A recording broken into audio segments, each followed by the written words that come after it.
Subscribe करिए हमारे channel target UP TET C TET को और बेल आइकन को दबाइए। हेलो फ्रेंड्स, मैं रेनू स्वागत करती हूँ आप सभी भावी अध्यापक एवं अध्यापिकाओं का आपके अपने channel target UP TET C TET में। दोस्तों, आज की इस क्लास में हम पढ़ने वाले हैं आपके डीएलएड थर्ड सेमेस्टर के फर्स्ट पेपर शैक्षिक मूल्यांकन क्रियात्मक शोध एवं नवाचार के अंतर्गत आपकी राजन सीरीज के अति लघु उत्तरीय क्वेश्चंस को। हमने बहुविकल्पीय क्वेश्चंस और अति लघु उत्तरीय क्वेश्चंस सभी विषयों के कंप्लीट कर लिए हैं, सारे के सारे पढ़ा करके, दोनों ही सीरीज के, राजन सीरीज के भी और पवन सीरीज के भी। और आज यहाँ पर आपके जो अति लघु उत्तरीय प्रश्न है आपके राजन सीरीज के भी हो जा रहे हैं। पार्ट 1 आज यहाँ पर कंप्लीट हो जाएगा। तो चलिए स्टार्ट करते हैं क्वेश्चन नंबर 1 से।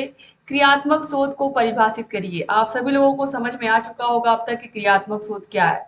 क्रियात्मक शोध वह प्रक्रिया होती है जिसके द्वारा हम अपने विद्यालय में, अपने संस्थान में जो भी समस्याएं आती हैं उनका वैज्ञानिक ढंग से अध्ययन करते हैं, उन समस्याओं का, और फिर उसके बाद उन समस्याओं का हम हल ढूंढते हैं सुव्यवस्थित तरीके से या मनोवैज्ञानिक तरीके से।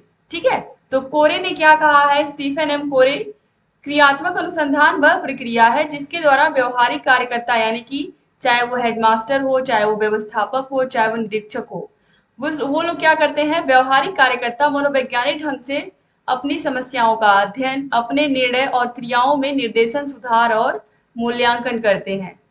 क्वेश्चन नंबर 2 पे आते हैं। एनसीईआरटी के अनुसार मूल्यांकन की परिभाषा लिखिए। तो एनसीईआरटी के अनुसार शैक्षिक मूल्यांकन एक प्रक्रिया है जिसके द्वारा यह ज्ञात किया जाता है कि उद्देश्य की सीमा तक प्राप्त किए गए हैं, कक्षा में दिए गए अधिकतम अनुभव कहाँ तक प्रभावशाली सिद्ध हुए हैं और कहाँ तक शिक्षा के उद्देश्य पूर्ण किए गए हैं। तो एनसीईआरटी की ये परिभाषा है मूल्यांकन की, और ये परिभाषा 3 लाइन की है। तीनों लाइन आपको बिल्कुल याद होने चाहिए। ठीक है, क्योंकि जो शैक्षिक मूल्यांकन की परिभाषा है, आप देखिए एनसीईआरटी के अनुसार ही एग्जाम में पूछा है। और वैसे अगर मूल्यांकन की परिभाषा लिखना हो तो मूल्यांकन के अंतर्गत छात्र और शिक्षक ये मिल करके तय करते हैं कि देखते हैं कि कहाँ तक जो शैक्षिक अनुभव है और कहाँ तक जो चीजें पढ़ाई गई थी वो बच्चों को समझ में आई है। मूल्यांकन से तो पता चलता है कि बच्चा कितना सीख पाया है।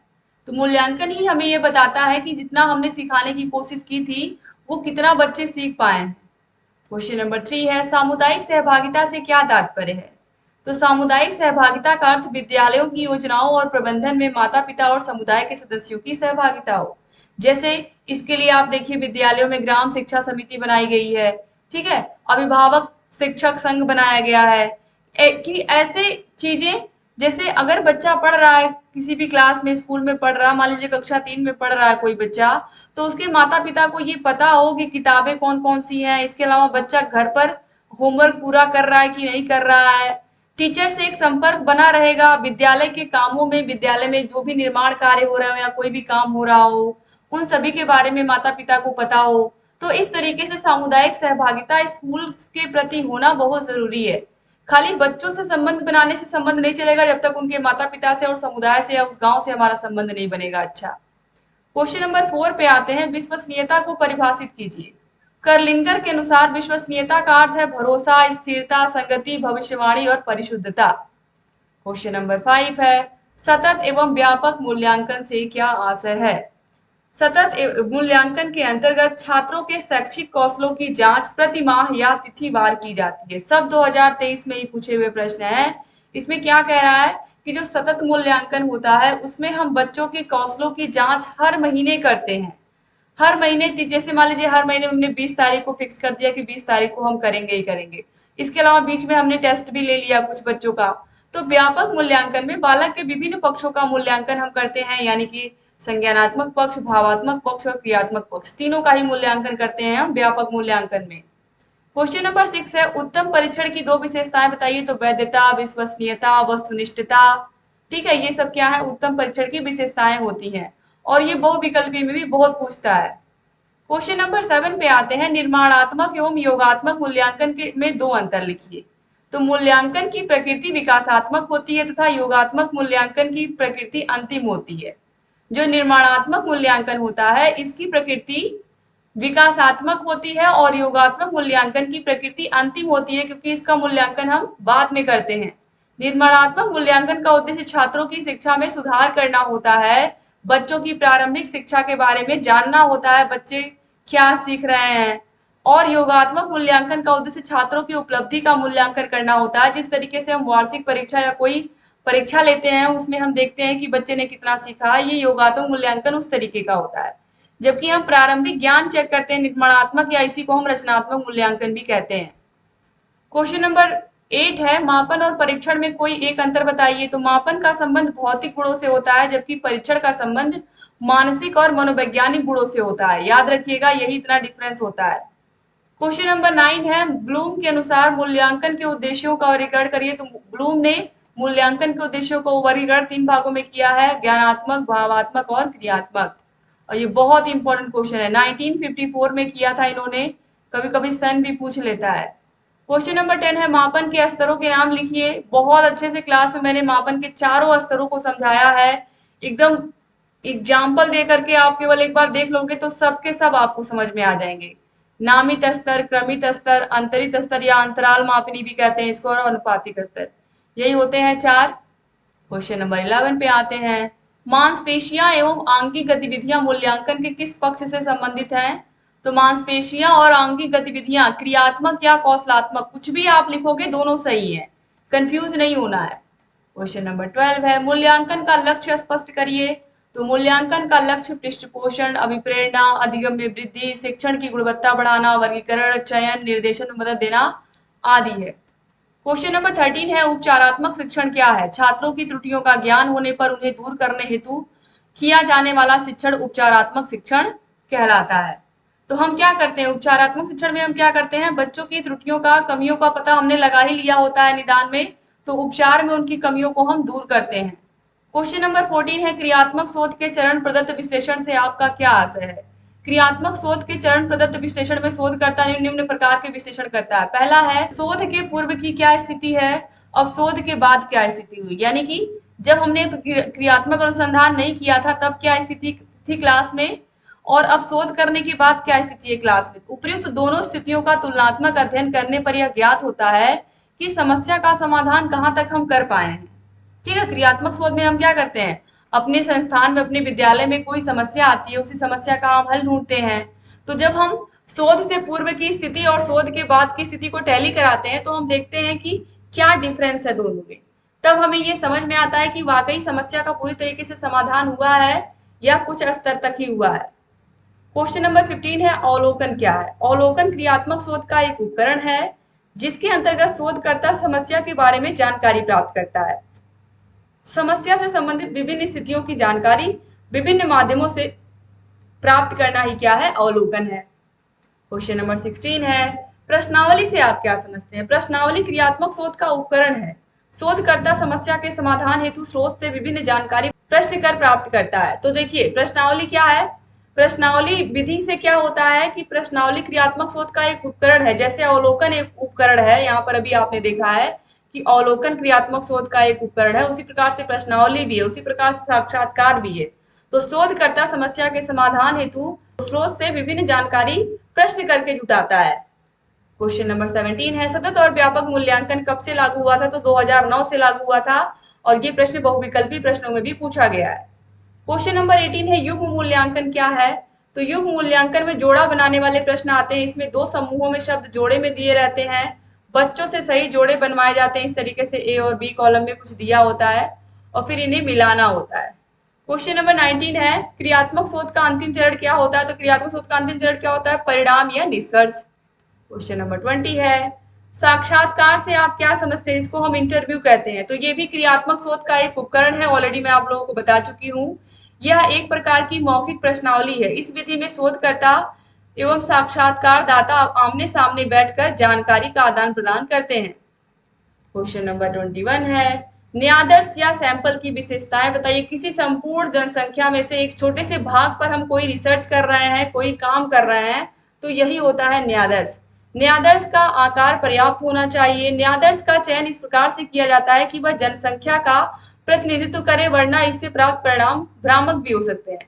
तो अगर इतनी जनसंख्या पर हम कर रहे हैं, ये पूरी 2 करोड़ की जनसंख्या में से सिर्फ 1000 लोगों पर हम कोई प्रयोग कर रहे हैं, तो इसमें हमें सभी वर्ग के लोगों को रखना पड़ेगा, सभी लिंग के लोगों को, यानी कि छोटे बड़े सभी लोगों को रखना पड़ेगा अगर हम सही प्रकार से चाहते हैं कि हमारा जो हम जो कर रहे हैं शोध उसका परिणाम सही आए। क्वेश्चन नंबर 22 है, मूल्यांकन में ग्रेडिंग सिस्टम स्पष्ट करें। जिस प्रकार बच्चों के शैक्षिक मूल्यांकन के बाद उन्हें श्रेणी दी जाती है, उसी प्रकार विद्यालयों में बच्चों की शैक्षिक संप्राप्ति स्तर के मापन के आधार पर विद्यालय की ग्रेडिंग की जाती है। जैसे भौतिक परिवेश कैसा है विद्यालय का। भौतिक परिवेश का मतलब विद्यालय में चार दीवारी है, विद्यालय में पेड़ पौधे हैं कि नहीं, विद्यालय में लाइब्रेरी है कि नहीं, वहां पर सीट्स हैं कि नहीं, जो भी चीजें हमें स्कूल में दिख रही, स्कूल की बिल्डिंग कैसी है, कहीं बारिश में पानी टपकता तो नहीं, ये सब चीजें भौतिक परिवेश किस तरीके का है इस पर हमें 5 नंबर मिलता है। विद्यालय की बात यहाँ पर हो रही है, विद्यालय के ग्रेडिंग की। फिर सामुदायिक सहभागिता कितनी है, समुदाय से कितना जुड़ा हुआ है विद्यालय, कितना लगाव है आसपास के लोगों का विद्यालय से, या विद्यालय का कितना लगाव आसपास के लोगों से। नामांकन और उपस्थिति क्या है विद्यालय में बच्चों की, 15 नंबर। शिक्षा का क्या स्तर है, शिक्षण का क्या स्तर है। सत्र परीक्षा के आधार पर विद्यालय की रैंकिंग की जाती है। और फिर छात्रों का शैक्षिक स्तर क्या है, इस पर नंबर दिए जाते हैं। ये सब पूरा मिला करके ग्रेडिंग बनती है किसी भी विद्यालय की। ठीक है, क्वेश्चन नंबर 23 पे आते हैं, छात्र प्रोफाइल क्या है। तो छात्र प्रोफाइल एक ऐसी चीज है जिसके माध्यम से, या प्रोफाइल या विलेख हम कह सकते हैं, जिसके माध्यम से हम बच्चे का क्या प्रोग्रेस हो रहा है, उसकी क्या प्रगति हो रही है, विद्यालय के वातावरण से उसका समायोजन क्या है, उसकी कमियां, उसकी खूबियां, उसको क्या क्या पसंद है, उसके विकास की गति तथा दिशा का ज्ञान उपलब्ध होता है। ये सब जानकारी हमें छात्र प्रोफाइल से, स्टूडेंट प्रोफाइल से मिल जाती है। क्वेश्चन नंबर 24 है, मूल्यांकन हेतु कितनी परीक्षाएं होती हैं। तो सत्रीय परीक्षा होती है, अर्धवार्षिक परीक्षा होती है और वार्षिक परीक्षा होती है। तो याद रखिएगा कि 3 परीक्षाएं होती हैं स्कूलों में। सत्र परीक्षा भी 2 बार होती है, लेकिन एक बार यहाँ पर क्योंकि सत्रीय परीक्षा ही उसको कहेंगे तो एक ही बार दिया है, सही दिया है। क्वेश्चन नंबर 25 है, मूल्यांकन को परिभाषित करिए। तो मूल्यांकन वह प्रक्रिया है जिसके द्वारा छात्र और शिक्षक मिलकर के यह निर्णय करते हैं कि शिक्षण लक्ष्यों को कहाँ तक प्राप्त किया जा रहा है, प्राप्त किया जा भी रहा है अथवा नहीं। ठीक है, क्वेश्चन नंबर 26 है, क्रियात्मक शोध की 2 विशेषताएं बताइए। तो क्रियात्मक शोध में जो समस्या हमारे सामने आती है वो कहीं ना कहीं हमने उसको अनुभव किया होता है अपने रोजमर्रा के जीवन में। दूसरा है, यह शोध संस्था के सामान्य वातावरण में बिना किसी नियंत्रित परिस्थिति को उत्पन्न किए बिना ही पूरी हो जाती है। हमें पता भी नहीं चलता हमारे ऊपर शोध हो रहा है और शोध का काम पूरा भी हो जाता है। क्वेश्चन नंबर 27 देखिए, अलग अलग प्रकार से ये प्रश्न 18 में पूछा गया, 19 में पूछा गया, 23 में पूछा गया है। नवाचार से आप क्या समझते हैं। नवाचार, शिक्षा में नवाचार से क्या अभिप्राय है, या शिक्षा में नवाचार से क्या आशय है। तो नवाचार किसी नवीन काम को, किसी काम को हम कह सकते हैं, किसी काम को नए तरीके से या नए ढंग से करना ही है। आज शिक्षा से संबंधित विभिन्न क्षेत्रों में नवाचार को महत्व दिया जा रहा है। तो किसी काम को नए ढंग से करना, यही क्या है, नवाचार है। क्वेश्चन नंबर 28 है, क्रियात्मक शोध को स्पष्ट कीजिए। क्रियात्मक शोध एक व्यवहारिक रूप है जिसमें विद्यालय से संबंधित लोगों द्वारा अनुभव की जाने वाली जो समस्याएं हैं उनका वैज्ञानिक तरीके से हल खुद के प्रयास द्वारा किया जाता है। क्वेश्चन नंबर 29 है, अच्छे प्रश्नों की विशेषताएं बताइए। तो सबसे पहले तो अच्छे प्रश्न की शब्दावली छोटी होनी चाहिए, यानी कि इतना लंबा प्रश्न पूछो आपकी बच्चा आंसर ही देना भूल जाए, तो ऐसा प्रश्न नहीं पूछना है बच्चे से। प्रश्न की भाषा, प्रश्न की शब्दावली संक्षिप्त होनी चाहिए, उसकी भाषा पुस्तक की भाषा से थोड़ी अलग होनी चाहिए, और प्रश्न विचार उत्तेजक होना चाहिए, बच्चा अपना उसको सोच करके आंसर देना पड़े। प्रश्न दुविधा न उत्पन्न करे, प्रश्न छात्र के मानसिक विकास के अनुरूप हो और उनमें क्रमबद्धता हो इत्यादि। क्वेश्चन नंबर 30 है, कक्षा में बच्चों से प्रश्न क्यों किए जाते हैं। कक्षा में प्रश्न विद्यार्थी के विषय में रुचि जागृत करने, विषय के ज्ञान तथा समझ की परीक्षा लेने, पूर्व ज्ञान को नवीन ज्ञान से संबद्ध करने, पाठ की पुनरावृत्ति करने, नए ज्ञान का अभ्यास करने, मानसिक शक्तियों का विकास करने आदि हेतु किए जाते हैं। क्वेश्चन नंबर 31 पे आते हैं, परिकल्पना से आपका क्या आशय है अथवा परिकल्पना क्या है। सो शोध की विशिष्ट समस्या का प्रस्तावित उत्तर ही परिकल्पना है, या फिर समस्या का प्रस्तावित उत्तर ही परिकल्पना कहलाता है। कोई समस्या हमारे सामने आती है तो उसका उत्तर हमारे दिमाग में कल्पना होने लगती है किसके क्या क्या आंसर हो सकते हैं इस प्रश्न के, या इस समस्या का क्या क्या हल हो सकता है। ठीक है, तो समस्या का प्रस्तावित उत्तर ही परिकल्पना है। क्वेश्चन नंबर 32 है, व्यापक मूल्यांकन की आवश्यकता समझाइए। छात्र के केवल मानसिक विकास का मूल्यांकन करके उसके व्यक्तित्व के सभी पक्षों का मूल्यांकन करने की दृष्टि से व्यापक मूल्यांकन की आवश्यकता होती है। ठीक है, यानी कि व्यापक मूल्यांकन में बच्चे के संज्ञानात्मक पक्ष, भावात्मक पक्ष और क्रियात्मक पक्ष, हम तीनों का मूल्यांकन करते हैं। क्वेश्चन नंबर 33 है, मूल्यांकन के प्रमुख पक्षों का उल्लेख करिए। तो संज्ञानात्मक पक्ष, भावात्मक पक्ष और क्रियात्मक या कौशलात्मक पक्ष यही होते हैं। कंफ्यूज मत होइएगा, कौशलात्मक पक्ष, व्यवहारात्मक पक्ष या क्रियात्मक पक्ष तीनों एक ही है। अलग अलग यहाँ पर देख करके कंफ्यूज करने का काम किया है और कुछ नहीं आप लोगों को।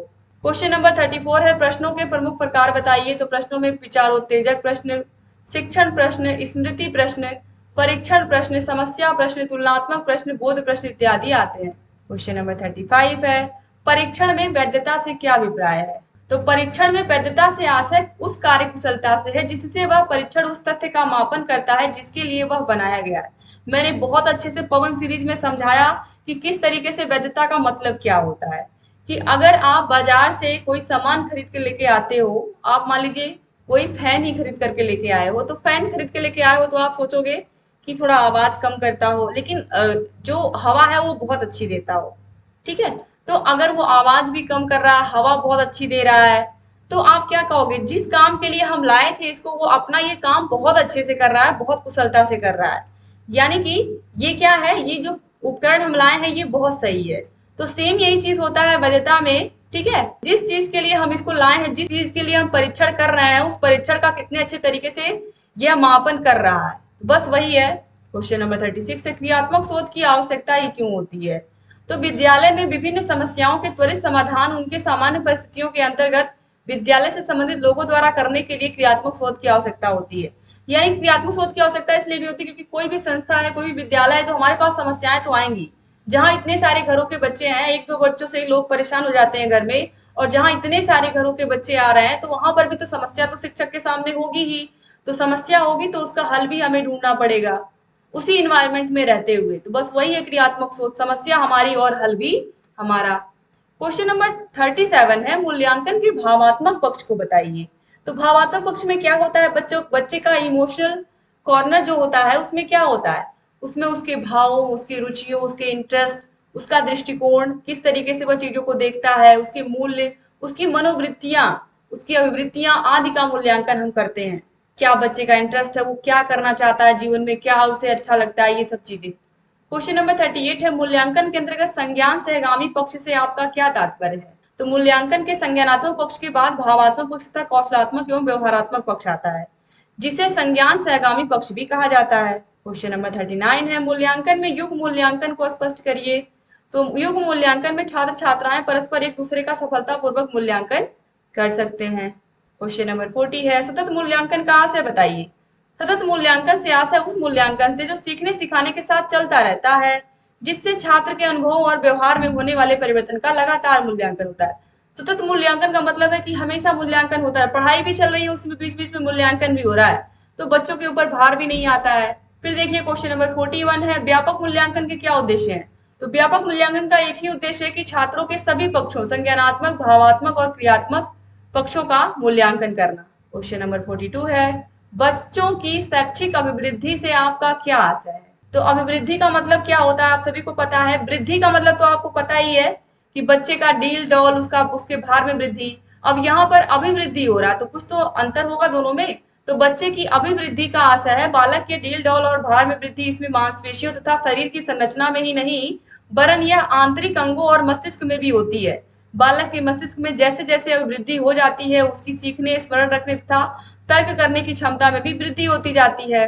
तर्क करने की क्षमता अपना बालक के मस्तिष्क की अभिवृद्धि का ही परिणाम होता है। क्वेश्चन नंबर 43 है, मूल्यांकन में जोड़ा बनाने वाले प्रश्नों से आपका क्या आशय है। जोड़ा बनाने वाले प्रश्नों से आशय दी गई सूचियों, दो या दो से अधिक में एक सूची, आधार सूची के एकांशों को दूसरी सूची या प्रतिक्रिया सूची जिसमें एक या अधिक सूचियां हो सकती हैं के एकांशों से मिलाना या जोड़ा बनवाया जाता है। जोड़ा बनाने वाले प्रश्नों से क्या तात्पर्य, तो आप सभी को पता है कि किस तरीके से ये अलग अलग दो सूचियां दी होती हैं, उनको आपस में मिलाना होता है। क्वेश्चन नंबर 44 है, क्रियात्मक शोध का उद्देश्य बताइए।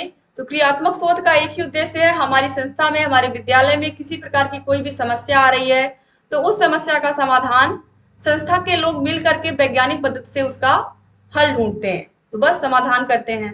तो क्रियात्मक शोध का उद्देश्य शिक्षा जगत के लोगों द्वारा संस्था सामान्य परिस्थितियों में वैज्ञानिक पद्धतियों का प्रयोग करने हेतु शिक्षा जगत की समस्याओं का समाधान करना है। क्वेश्चन नंबर 45 है, क्रियात्मक सोच से क्या तात्पर्य है। तो क्रियात्मक सोच से आशय उस व्यवहारिक सोच से है जिससे विद्यालय से संबंधित लोगों द्वारा अनुभव की जाने वाली समस्याओं के वैज्ञानिक ढंग से हल करने का या स्वयं प्रयास करके हल करने की कोशिश की जाती है। 2019 में देखिए पूछा गया है। 2022 में पूछा हुआ प्रश्न है, न्यायाधीश से आप क्या समझते हैं? ऑलरेडी मैं बता चुकी कि किसी जनसंख्या से चुने गए छोटे से समूह से जिसका चयन इस प्रकार किया गया हो कि वे संपूर्ण जनसंख्या का प्रतिनिधित्व करते हो। ठीक है, यही है न्यायाधीश या नमूना। क्वेश्चन नंबर 47 है, क्रियात्मक शोध के उपकरण के अंतर्गत अवलोकन का क्या तात्पर्य है? क्रियात्मक शोध के उपकरण के रूप में अवलोकन से आशय उस शोध में ली जाने वाली जनसंख्या के किसी कार्य अथवा व्यवहार को देखना, अवलोकित करना, जिससे उसके वांछित कार्य व्यवहार के विषय में निर्णय लिया जा सके। क्वेश्चन नंबर 48 है, क्रियात्मक शोध के अंतर्गत प्रदत्त विश्लेषण का आशय बताइए। तो क्रियात्मक शोध में प्रयुक्त उपकरण के माध्यम से संकलित प्रदत्तों का निष्कर्ष प्राप्त करने की दृष्टि से सांख्यिकी आदि के प्रयोग द्वारा विश्लेषण करना प्रदत्त विश्लेषण कहलाता है। क्वेश्चन नंबर 49 है, शून्य परिकल्पना का अर्थ समझाइए। शून्य परिकल्पना एक प्रकार से नकारात्मक परिकल्पना होती है जिससे यह मानकर चलते हैं कि दो चरों में कोई संबंध नहीं है या दो समूहों में किसी विशेष चर के आधार पर कोई अंतर नहीं है। क्वेश्चन नंबर 50 है, क्रियात्मक शोध के चरण क्या हैं? तो समस्या का चयन, समस्या को परिभाषित करना, समस्या का सीमांकन करना, समस्या के संभावित कारणों का पता लगाना तथा कारणों का विश्लेषण करना, क्रियात्मक परिकल्पना का निर्माण करना, अभिकल्प निर्माण एवं उपकरणों का विकास करना और विश्लेषण अथवा लास्ट में आता है निष्कर्ष। तो क्रियात्मक सोच के 6 चरण होते हैं। बहुविकल्पी प्रश्न में पूछेगा तो आपको 6 ही दिखाना रहेगा। ठीक है, याद रखिएगा। क्वेश्चन नंबर 51 है, सतत तथा व्यापक मूल्यांकन किसके द्वारा शुरू किया गया था? सबसे पहले सीबीएसई के द्वारा दोस्तों, सीबीएसई के द्वारा, केंद्रीय माध्यमिक शिक्षा बोर्ड के द्वारा शुरू किया गया था सबसे पहले सतत मूल्यांकन। क्वेश्चन नंबर 52 है, निबंधात्मक परीक्षा के प्रकार बताइए। तो निबंधात्मक परीक्षा दो प्रकार की होती है, लघु उत्तरीय और दीर्घ उत्तरीय। क्वेश्चन नंबर 53 पे आते हैं, विश्वसनीयता किसे कहते हैं? विश्वसनीयता किसी परीक्षण पर व्यक्ति के प्राप्तांकों की संगति है। अर्थात यदि एक व्यक्ति की परीक्षा किसी परीक्षण पर बार बार ली जाए और प्रत्येक बार वह व्यक्ति समान प्राप्तांक अर्जित करता है तो वह परीक्षण विश्वसनीय कहलाएगा। जैसे एक क्वेश्चन पेपर बच्चे को दिया गया, एक बार दिया गया वही सेम क्वेश्चन पेपर जिसमें एक एक प्रश्न के 4 विकल्प थे, तो उसने बच्चे ने इस प्रश्न को इस पेपर को करके दे दिया, फिर सेम यही प्रश्न बच्चे को फिर दे दिया गया, फिर यही पेपर, तो फिर बच्चा अगर इसमें बच्चा 20 नंबर लेकर के आया है, 25 नंबर का पेपर था, तो इसमें भी फिर 20 नंबर लेकर के ही आएगा। फिर तीसरी बार भी अगर आप कराओगे इस परीक्षण को उसी क्वेश्चंस को बार बार दे करके, तभी भी बच्चा 20 ही नंबर पाएगा, क्योंकि उसको 20 ही क्वेश्चन इसमें से आ ही रहे हैं। ठीक है, तो इस तरीके से बार बार परीक्षण करने पर भी अगर प्रत्येक बार सेम ही रिजल्ट आ रहा है, बार बार बच्चा उतना ही नंबर लेकर के आ रहा है, तो ये परीक्षण विश्वसनीय कहलाएगा, क्योंकि ये सभी बच्चों पर तब लागू होगा। कोई भी बच्चा अगर पेपर देगा तो जितना उसके अंदर योग्यता होगी उतना ही नंबर लेकर के वो आएगा। तो ये परीक्षण इसीलिए आप देखिए मैक्सिमम एग्जाम में बहुविकल्पी प्रश्न ही पूछे जाते हैं। मैक्सिमम क्या 99% हम कह सकते हैं। कुछ ही एग्जाम ऐसे होते हैं जिसमें निबंधात्मक भी लिखना होता है या प्रश्नों को लिखना होता है, जैसे कि आईएएस आईपीएस वाला एग्जाम होता है। ठीक है, क्वेश्चन नंबर 54 है, निदानात्मक परीक्षण किस प्रकार के छात्रों को दिया जाता है अथवा निदानात्मक परीक्षण के मुख्य उद्देश्य क्या है? तो देखिए, निदान का मतलब निदान की जरूरत क्यों पड़ी? आपकी कक्षा में 30 बच्चे हैं, 30 के 30 बच्चे सब तो तेजुखा नहीं होंगे, सारे बच्चे तो तेज नहीं होंगे, उसमें कुछ बच्चे जरूर ऐसे होंगे जिनको कुछ ना कुछ किसी न किसी विषय में समस्या होगी, और उस समस्या का समाधान कौन करेगा? शिक्षक करेगा। तो निदानात्मक परीक्षण एक ऐसा परीक्षण है जिसके आधार पर जटिल विषय वस्तु को सूक्ष्म इकाई में बालक की विशिष्टता और कमियां परिलक्षित होती हैं। नैदानिक शिक्षा द्वारा यह पता लगाने का प्रयास किया जाता है कि पाठ्य वस्तु का कौन सा भाग किस मात्रा में सीखा गया है तथा कितना भाग छात्र सीखने में असमर्थ रहता है। निदान परीक्षण व्यक्ति को की जांच करने के पश्चात किसी एक या अधिक क्षेत्रों में छात्र की विशेषताओं या कमियों को व्यक्त करता है। यह परीक्षण किसी विषय संबंधी कमियों का निदान करके उसके उपचार की व्यवस्था करते हैं। जब हमको पता चल गया बच्चा गणित में कमजोर है, बच्चा साइंस में कमजोर है, बच्चा इंग्लिश में कमजोर है, तो हमने अगर पता लगा लिया तो हमने निदान वाला काम पूरा कर लिया। बच्चे की त्रुटियों का, गलतियों का पता हम बस लगा ले, कहाँ पर क्या कमी है, तो निदान हमने कर लिया। उसके बाद बारी आती है उपचार की। उसमें हम अलग प्रकार की विधियों का प्रयोग करके, अलग अलग प्रकार के शिक्षण मेथड्स का प्रयोग करके बच्चे की कमियों को दूर करते हैं। क्वेश्चन नंबर 55 है, मूल्यांकन से आपका क्या अभिप्राय? मूल्यांकन से अभिप्राय मूल्य के अंकन से है। शिक्षा में मूल्यांकन से तात्पर्य विद्यार्थियों द्वारा प्राप्त किए गए शिक्षण के उद्देश्यों की सीमा ज्ञात करने की प्रक्रिया से लिया जाता है। क्वेश्चन नंबर 56 है, शैक्षिक मापन किसे कहते हैं? शैक्षिक मापन एक ऐसी वर्णनात्मक प्रक्रिया है जिसमें छात्र के साथ ही शिक्षा एवं उसकी व्यवस्था से संबंधित व्यक्तियों या वस्तुओं के किन्हीं गुणों या विशेषताओं का शैक्षिक उद्देश्य से क्रमबद्ध वर्णन किया जाता है। क्वेश्चन नंबर 57 है, क्रियात्मक शोध का मूल मंत्र क्या है? समस्या हमारी और हल भी हमारा, समस्या हमारी और समाधान भी हमारा। क्वेश्चन नंबर 58 है, शैक्षिक शोध क्या होते हैं? तो शैक्षिक अनुसंधान छात्र अध्ययन, शिक्षण विधियों, शिक्षक प्रशिक्षण और कक्षा गतिकी जैसे विभिन्न पहलुओं पर किया जाता है। जो शोध शिक्षा संबंधी समस्याओं पर किया जाता है उसे हम शैक्षिक अनुसंधान कहते हैं। जो भी अनुसंधान हम शिक्षा से संबंधित समस्याओं पर करते हैं वो शैक्षिक शोध कहलाते हैं। होता इसमें भी क्रियात्मक अनुसंधान ही है, बस इसको हम शैक्षिक शोध कर देते हैं। तो कंफ्यूज नहीं होना है, चाहे शैक्षिक शोध आए चाहे क्रियात्मक शोध आए, आंसर सेम ही है। ठीक है, 2019 में 2022 में पूछा हुआ प्रश्न है। क्वेश्चन नंबर 59 है, लिखित परीक्षा की उपयोगिता लिखिए। तो लिखित परीक्षा से क्या लाभ होता है? सबसे पहले तो इसके द्वारा विचारों की अभिव्यक्ति के स्तर का पता लगा चल जाता है। दूसरा है, लिखित परीक्षा के द्वारा छात्र के भाषा ज्ञान की जानकारी प्राप्त होती है। तीसरा है, लिखित परीक्षा द्वारा प्रस्तुतिकरण की शैली का ज्ञान होता है। 2019 और 2022 दोनों में पूछा गया है। अगर हम लिखित परीक्षा नहीं लेंगे तो बच्चे की मानसिक स्तर के बारे में, उसकी भावनाओं के बारे में, वो क्या सोचता है, हम जान ही नहीं पाएंगे। क्वेश्चन नंबर 60 पे आते हैं, सामाजिक कौशल मूल्यांकन के उपकरण कौन कौन से हैं? तो प्रत्यक्षीकरण, समायोजन, निर्देशित अनुक्रिया, यंत्रीकरण और जटिल प्रत्यक्ष अनुक्रिया। तो फ्रेंड्स, इस तरीके से पार्ट 1 हमने कंप्लीट कर लिया। सारे के सारे क्वेश्चंस को हमने देख लिया। टोटल 60 क्वेश्चंस हैं। लगभग इतने ही क्वेश्चन या इससे थोड़े से ज्यादा हैं, इनको हम सेकंड पार्ट में देखेंगे। तो उम्मीद करती हूँ कि क्लास आपको पसंद आई होगी। क्लास अच्छी लगी तो लाइक करिएगा, और अगर आपको सारे विषयों की क्लासेस, सारे विषयों के नोट्स, सारे विषयों के हाथों से लिखे हुए नोट्स, ये सब चाहिए आपको, सारे विषयों की मास्टर क्लासेस, सारे विषयों के चैप्टर वाइज टेस्ट, सारे विषयों के प्रीवियस ईयर क्वेश्चन पेपर्स, ये सब आपको मिलेंगे हमारे ऐप में। ऐप की लिंक डिस्क्रिप्शन बॉक्स और कमेंट बॉक्स में मिल जाएगी आपको। ऐप का नाम है अस्तित्व एकेडमी। यहाँ पर आप चाहे मैसेज कर सकते हो, चाहे कॉल करके पूछ सकते हो, और अगर कोई भी दिक्कत है तो आप कमेंट बॉक्स में भी आप पूछ सकते हो, आपको वहां पर भी आंसर मिल जाएगा। तो thank you so much class को पूरा देखने के लिए। जहाँ कहीं कोई भी डाउट हो हमसे पूछते रहिए, चैनल से बने रहिए। और अगर चैनल को सब्सक्राइब नहीं किया हमारे टारगेट यूपी टेट चैनल को, तो प्लीज सब्सक्राइब भी कर दीजिए। जहाँ कहीं कोई भी डाउट है हमसे पूछते रहिए।